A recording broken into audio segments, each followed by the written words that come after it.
All right.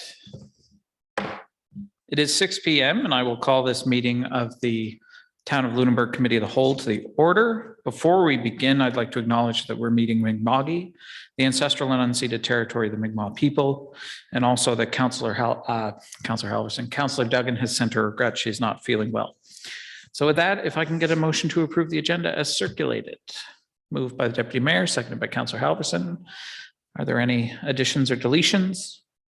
Seeing none, all those in favor? Opposed, the motion is carried. I'll look for a motion to approve our March 15th meeting minutes. Moved by Councillor Ernst, seconded by Councillor Birtles. Any errors or omissions to note? Seeing none, all those in favor? Opposed, the motion is carried. Takes us on to new business. The first item of new business is a review of the draft 2022-23 utility budgets, and I will turn it over to staff to present their report on that.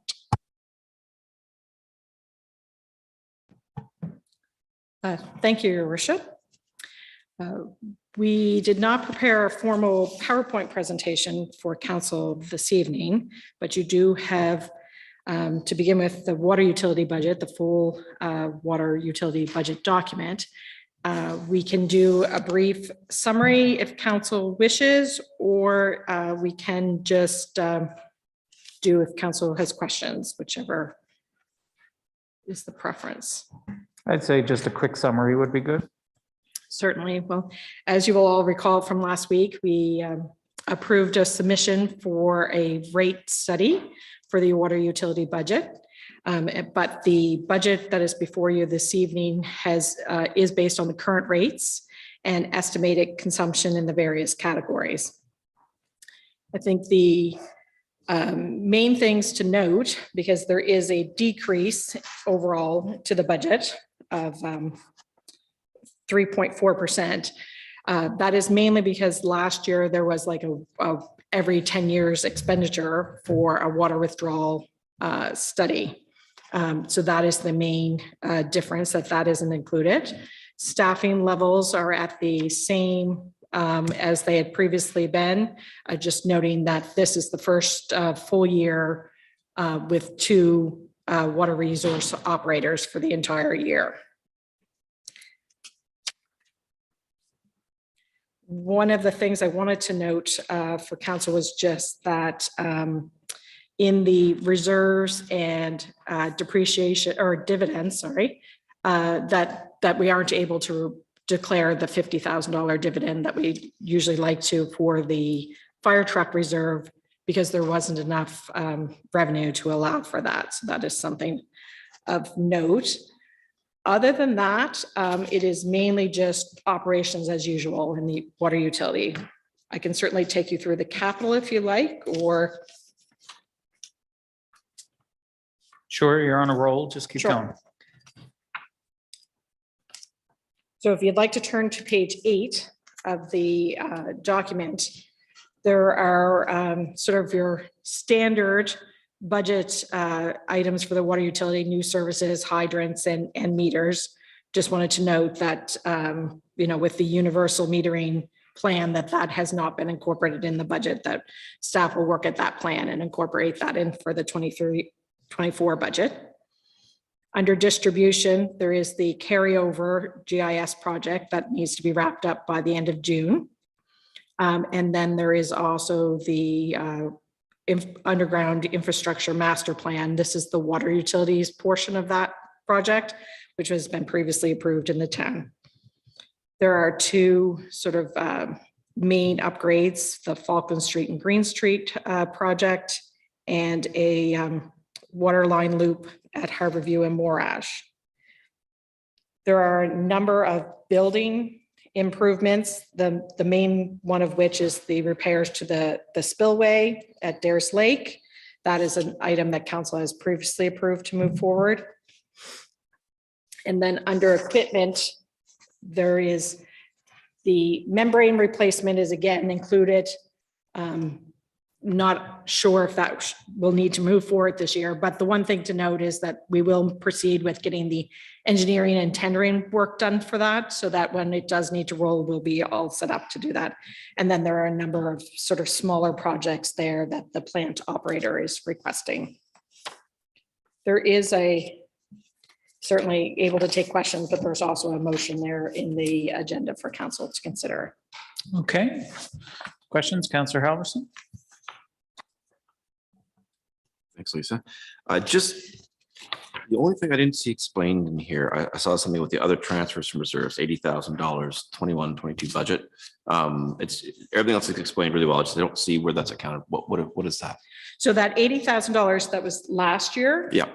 That was for the water withdrawal study. So that study only happens once every 10 years. And so that was a reserve transfer specifically to cover that expenditure. All right. I just saw it there. I just didn't see it explained. So I appreciate that. No problem. Any further? The Deputy Mayor. Thank you, Your Worship. Lisa, with regards to the reserve for the fire truck, will that be able to be recovered like in another year after rate study? What I hope is that we will be able to pick that back up with the rate study. If for some reason the projections come in a little higher than we anticipate, or as they settle out, that we may be able to declare a bit more for this current year that just ended, and to make up for that there. Because we don't want to get our fire truck reserve behind either. Okay, any further questions? All right, seeing none, there is a motion, draft motion provided by staff. Is it anyone's pleasure to move that motion as a recommendation to council? Moved by the Deputy Mayor, seconded by Councillor Ernst. Any discussion or debate? Seeing none, all those in favor? Opposed? The motion is carried unanimously. Now we can move on to the electrical utility.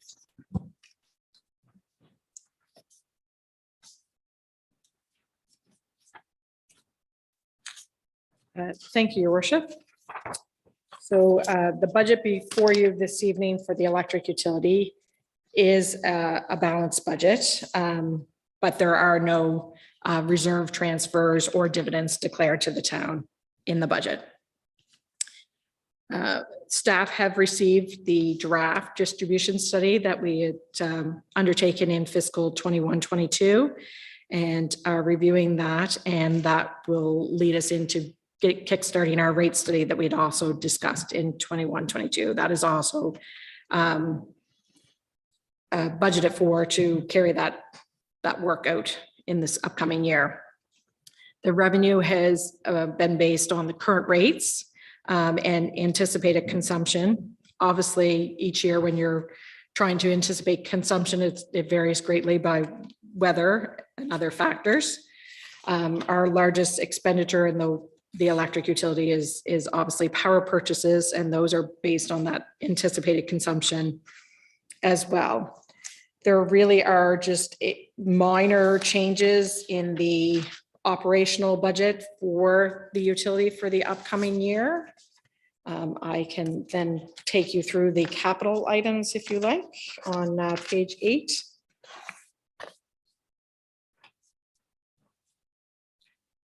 So then there's the standard utility line work that we have each year for meters and overheads, poles, services, and transformers, et cetera. No change in those from the previous year. The three-phase extension of Green Street and Tannery Road, which we've spoken of before, which is cost shared with customer contribution.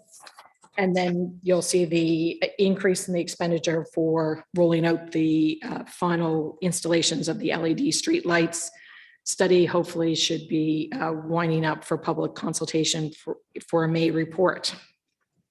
There are some items at the substation that have been flagged for work to begin on those, and that's the oil water separator. There are containment tanks around the main transformers at the substation. These are preliminary estimates. We will begin detailed design, and then we'll be reporting to council when we get a more refined project scope. And then also you will note that there was 2 electric vehicle charging stations that have been included in this budget as well. All right, we'll open the floor to see Counselor Halverson. I don't know why I bother asking. I gotta get there before Susan does. Thank you again. Much to ask about here, but I am wondering about the electric vehicle charging stations. So 15,000, I think fully supportive of electric vehicles. I'm just curious why the municipality's taking that on. Kev, do you want to answer that one? Justin? I only laughed because I told her I have nothing to say tonight. I'm going to sit here quietly. I almost didn't even see you up there. It is the electrical utility that's taking that cost on because I felt, this is why she's deferring the question to me. I felt that we're in a position whereby we need to at least set some planning for electric charging stations within our town, looking at the tourism industry and others that will be coming here. And we don't know exactly what that will look like yet, but I figured let's put something in the budget. Let's be ready for it. Even if we can only get 2 in, maybe over at the community center, we're going to at least need to start a plan for that. And we don't know precisely what it will look like. We know the town of Mahone Bay is being active in that regard. Bridgewater is certainly talking about it. And I felt partly it was our obligation to also get on and start to prepare for that. Great. I think my concern, again, I have no problem with supporting electric cars at all. I think it's a great idea. However, I'm just concerned about, how are we going to determine where they're going to go? Do we, $15,000, is that going to cover 2 stations plus determining where it will be? Do we know the impacts? I know our planning department is busy, and have they had a chance to have a look at where this might be set up? I know we're throwing the community center around, but is that the best place to charge an electric vehicle for a tourist coming into town? I can't answer most of those questions right now. I think we feel that it's certainly an area that we need to invest some research and understand better. I know the charging stations, for example, at the LCLC were largely underutilized, so it's probably somewhat symbolic now as compared to being practical and full use from a full use perspective. But it's, staff will come back into council with an idea of what that looks like and whether they recommend that it proceed or not proceed. And if they do recommend that it proceeds, they'll give a detailed plan on where and why it will and how it will proceed. Okay, thanks. I think I will just wait to see the fully baked plan, but again, I'm supportive of it. I just want to make sure we're not just trying to, I guess, chasing. So I hate to call it a fad. It's not a fad. It's the way we're going. But I just want to make sure our money's well spent, obviously. Thank you, Calvin. That concludes your question, Counselor Halverson. Counselor Sanford. Also fully supportive in a question in the same vein. Excuse me. I'm just wondering, and I realize we don't know a lot, we have some research to do and so on, but is there, or would there be a plan for cost recovery? Like would there be fee for service with these? Do you know? I mean, that's certainly how I would envision it, yes. Almost all of the charging stations, for example, today that you pull up to, you're required to have a membership to whatever that particular charging station is part of, such that, it costs, if you go to Petro-Canada, it costs you money to charge your vehicle. So I suspect this would be a money maker at the end of the day. I don't know what the payback period or anything like that would look like because I don't have the details, but yeah, we're not giving it away. Okay.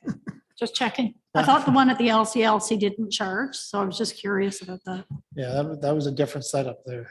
Okay. Sorry, I'm cross talking here, but I believe that was the same setup they had over at Blue Nose Academy for a short time too. It was a trial. Wasn't that funded by the province at some point? Was that? I don't know. Yeah, I think it might have been on the same vein, like industrial or whatever, public works, I think so. Funding that came from the province. Okay. Deputy Mayor.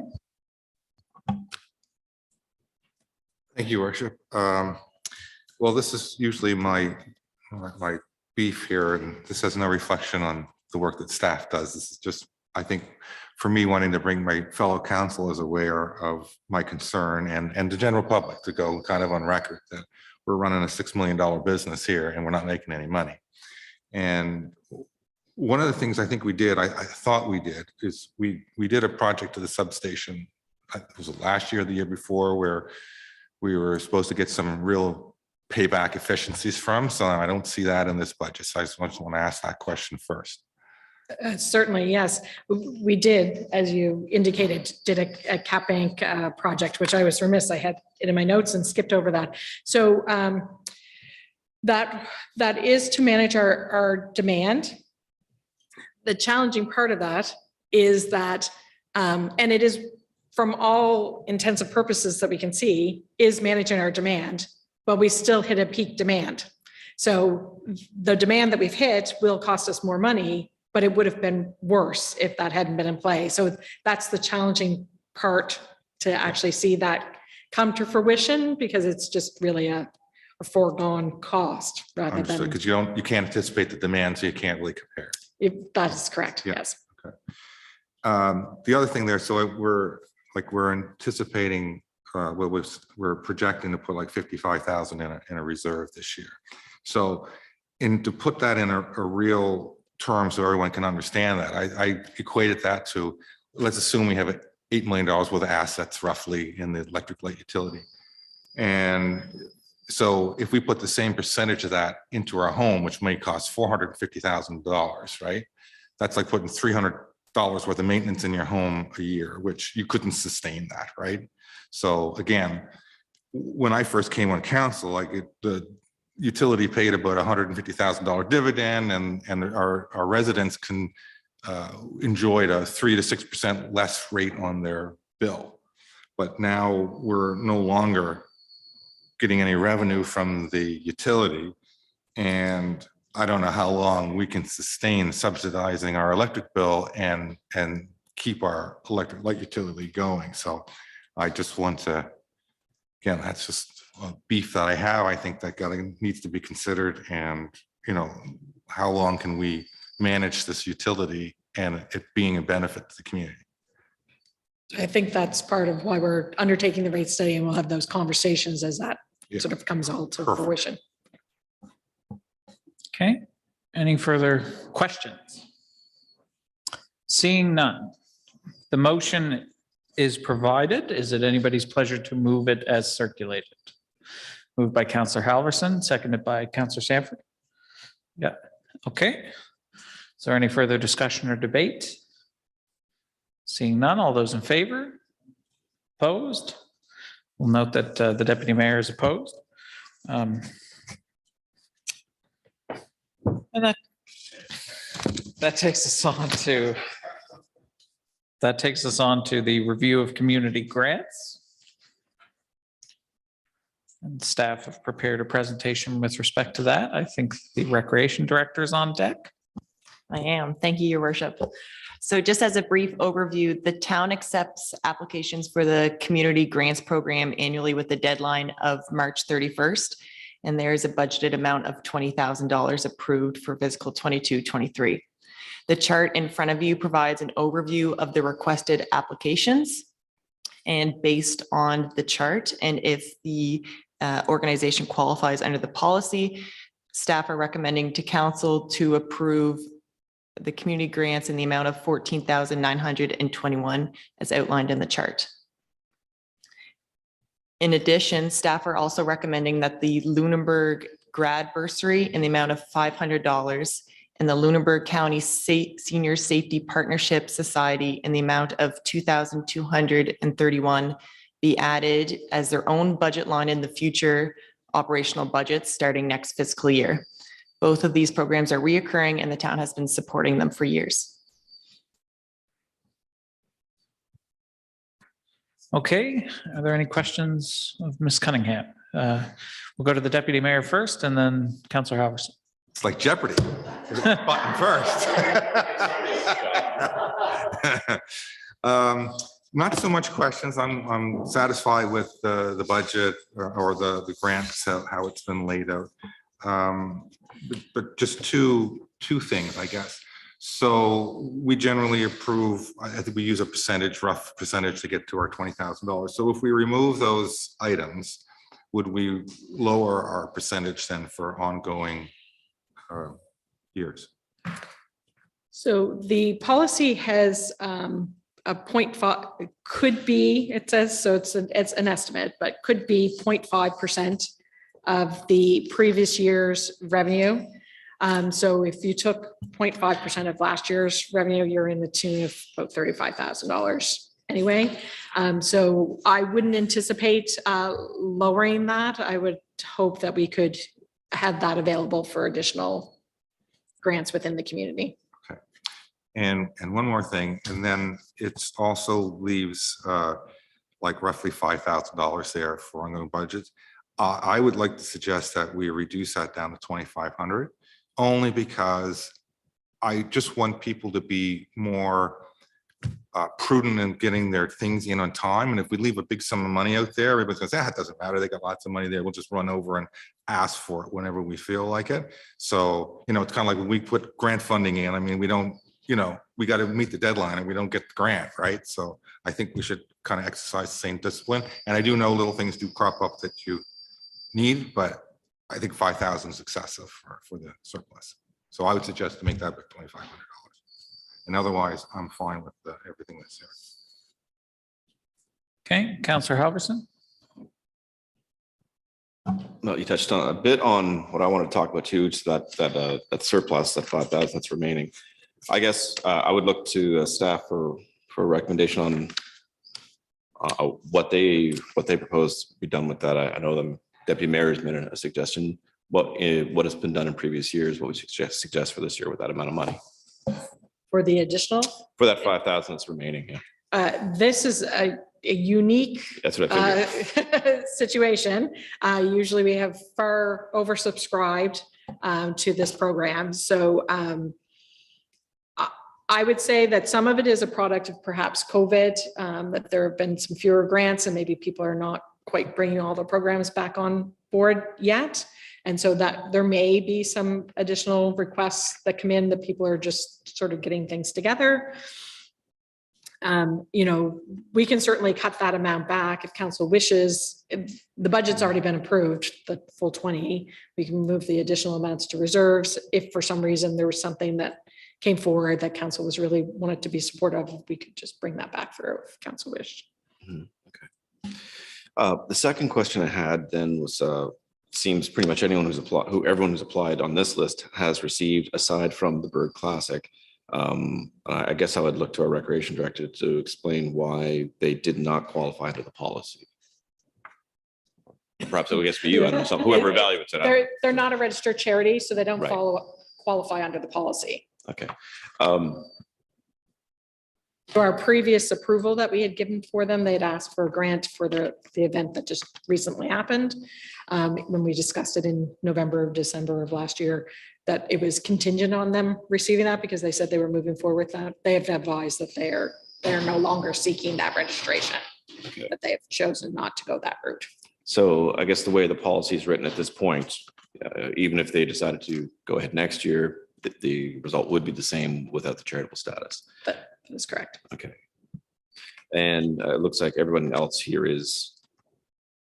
has that status. Is that correct? All of the other programs, you don't necessarily have to be a charity status, but there's certain different criteria that you can fall under. Bird Classic unfortunately doesn't fall under any of them. Right. But all of the rest would qualify under the policy, yes. I guess my concern is, I think like the rest of us, I think what the Bird Classic does, we're all very supportive of, the fact that they donate money to people who need it directly in town. And I guess I'm concerned, I would like to find some way to help them out. $8,000 to offset ice rental. I mean, that seems like a lot of money. It would be, if we did grant it, it would be the largest grant. It would actually eat up math of the budget. And, but I would like to see if there's something we could do. If they wanted, I would ask council if there was another proposal that they brought forward as something we could consider in the future. But I just want to make sure, is there anything in the policy that prevents us from doing that? There wouldn't be anything in the policy from preventing us from, say, if they did some type of program brochure for the weekend, like advertising space, those sort of things. Council could support them in those sort of endeavors if they Right. wished. do that. But yeah, but we couldn't do something in kind as far as, because that's really seems to be their biggest expense and the one thing they're really looking for a little help with. Granting them a reduced rate for their rental is equivalent to a grant, right? Because, then Of course. somebody else wants the same thing. Yeah, wise time has value when we have Yeah, staff who are working exactly. and we have to pay them as well. Yeah. And the power's on. Yeah. Yeah. Okay. All right, I guess we'll wait to see what they come back with. So, all Okay, right, thank you. you're, okay. Any further questions? All right. First things first, why don't I get just a motion to approve the items listed there in the staff draft motions, and then to the deputy mayor's point, we can amend that after, but I need it on the floor first. So moved by Counselor Sanford, seconded by Counselor Bertles.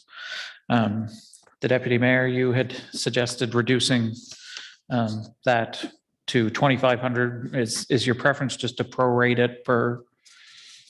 the excess in accordance with how staff have laid this out, or do you have a specific suggestion in mind?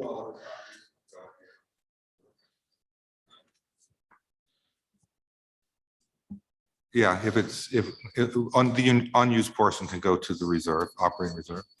So you don't see any further need to reduce it to 2,500? I'm saying we would reduce it, that it would be a maximum of 2,500. So we automatically put 2,500 in the reserve. And then we would, if the other portion doesn't get used, that would go in that reserve as well. So I'm saying we should limit it. And the reason we should limit it is that, somehow or another, we have to get the message out that these need to be in for our budget season and not anytime, something just crops up. Yes, but Yeah. it's been budgeted at 20, so I'm saying to limit it to 2,500. Would you like to? So you don't want to add anything? Don't want to add anything. Okay, Should I suggest, your worship, perhaps if the motions as laid out, and then maybe there's a subsequent motion that just says, and we will reduce the grant budget by $2,500 and reallocating that to reserves overall? Is that- sure. Yeah. Just for this year, though? Yeah, Right. just for this current fiscal year. Yeah. Okay. I'm okay with that. Is everyone, can I take that as an amendment by unanimous consent? Seeing no opposition, we'll take that as amendment by unanimous consent. And now we need to vote on the motions presented as amended. Is there any further discussion or debate? Seeing none, all those in favor? Opposed? Motion is carried. And our next meeting date is to be determined, and there being no further business, we stand adjourned.